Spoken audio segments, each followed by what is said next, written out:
Hey guys, Paul here from FamilyWheels.ca with another car review for your growing family. And this week on the program we're looking at the 2016 Honda HR-V, a fairly new vehicle to the North American market. It was just released here in 2015, although the HR-V did have a bit of a foray into the Asian market in the late 90s and early 2000s.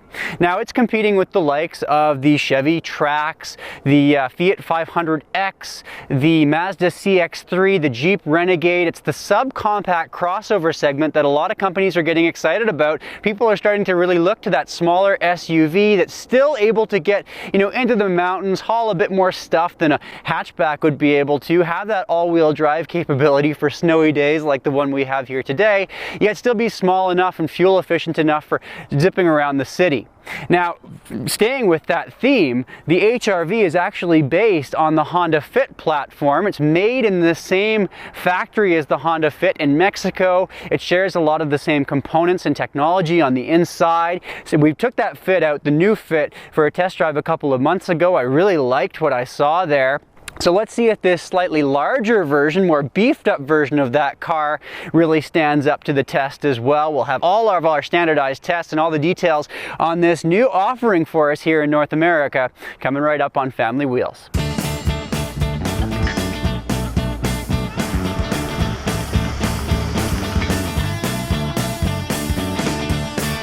I always see the size of these bags. So when I first saw the HR-V, I thought to myself that it kind of looks like the love child between the CR-V, the slightly larger SUV in Honda's line, and the CR-Z, which is its hybrid sports car that was introduced a few years back. It's as though the two of them mashed together and created this kind of funny middle ground.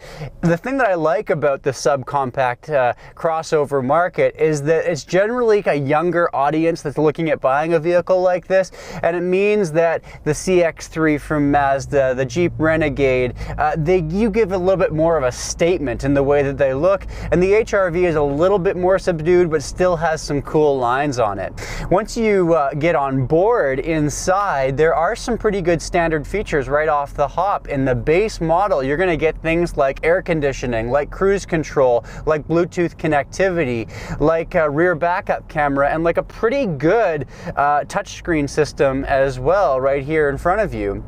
What you're not getting for the base $20,000 price tag, just over that, is all-wheel drive. It's going to be a front-wheel drive model only for that base price, and it's also only going to have a manual gear shift. I think actually that would be a fun combination to have this car in a 6-speed manual, but for most people they're going to want to have all-wheel drive in a car like this for Canadian winters, for getting around in snowy conditions.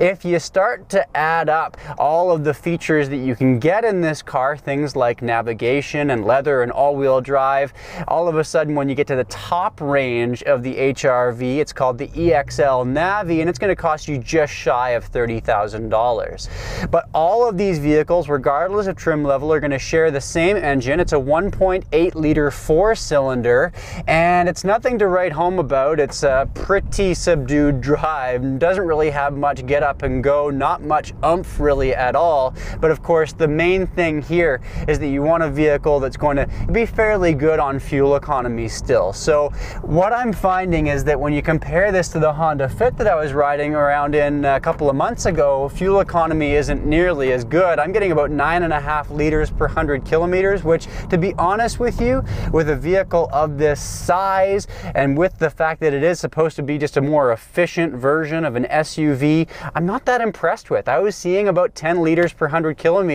with the Toyota RAV4 that I was driving around last week on the show. That's a much larger vehicle. You're getting a lot more car with not that much difference in fuel efficiency there.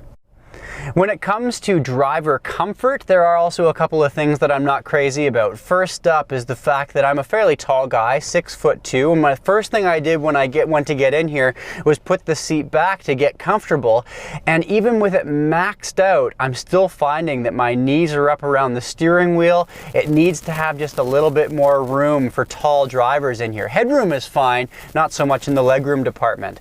Another thing I don't love is here in this sort of mid-range LS LX trim that I'm in here today, the cloth seats are not particularly supportive.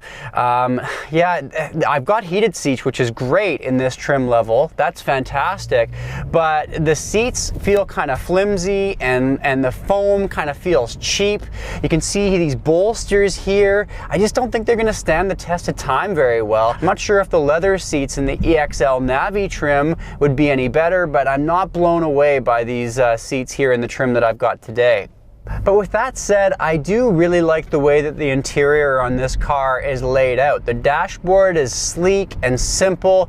It's very intuitive. The dual zone climate control right here on this trim that we've got today is very easy to use. So is the infotainment system. Some people have complained about the fact that it's a digital volume control, that you use your fingertips, a touch screen to control the volume. It doesn't really bother me that much. You know, it makes for a nice clean look. And if you really want to go old school and not use a touchscreen to control your volume, then do it right here on the steering wheel with the fingertip controls. I like the looks of this vehicle on the inside. It's a $25,000 trim that I'm in here today, but it feels higher end than that.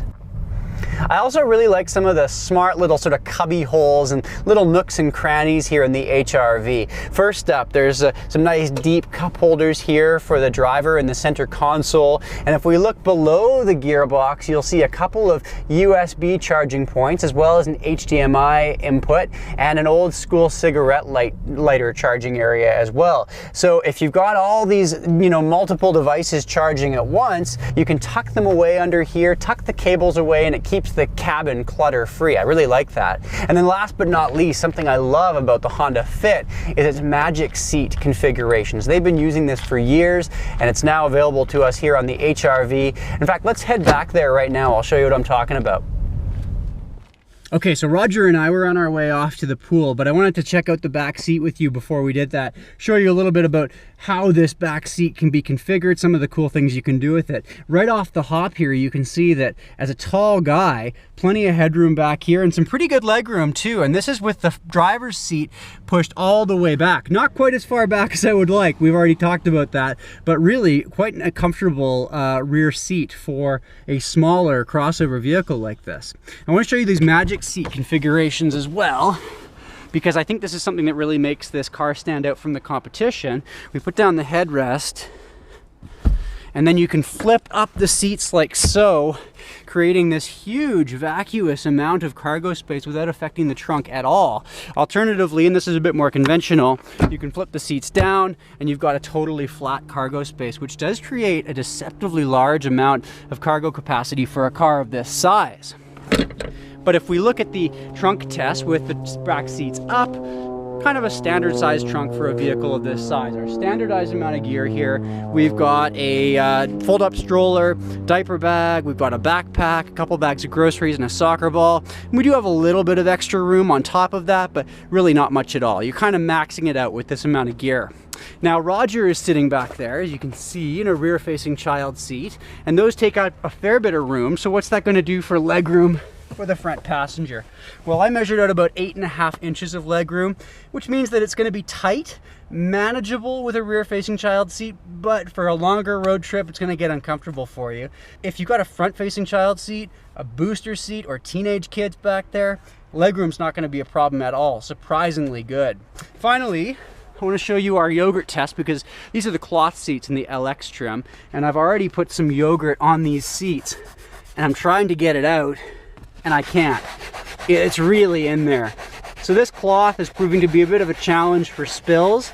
If you want to pay the premium for the EXL plus Navi, that's the highest level trim. You're going to get leather seats on top of what we've got here, but you just have to figure out whether that premium is worthwhile for you. I always tend to go to leather. Just as a family, it's going to be way easier to clean. That call's up to you. So there you go, yet another solid addition into the subcompact crossover segment, what is quickly becoming a fairly competitive little niche for the car companies.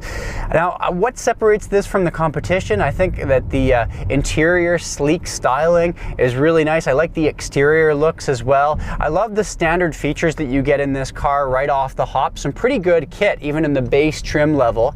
And then the magic seats that have been pulled from the Honda Fit, a really nice feature as well. But it's still not a total slam dunk in my opinion. I mean, the fuel economy, 9.5 liters per 100 kilometers for a car of this size just really isn't that great. And if we look at, tall drivers like myself, if you're a tall person, make sure to take this for a good long test drive, because I'm finding that after a few hours of driving around that my leg room is really limited and my knees are starting to get a little bit sore.